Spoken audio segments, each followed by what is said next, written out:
Siya yung bakla na yan.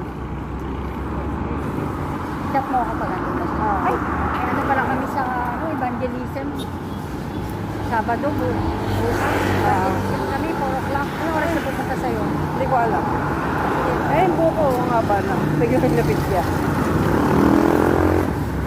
Sa ano niya, papagawa yung buhok mo. Ay, bukas. Pwede naman doon sa, sa bahay.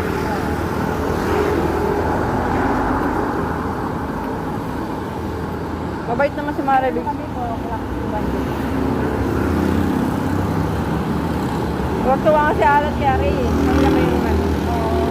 Na long hair. Umaga yan.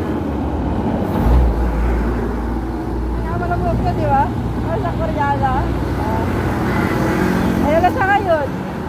Naging ano na, toy na yung buhok niya.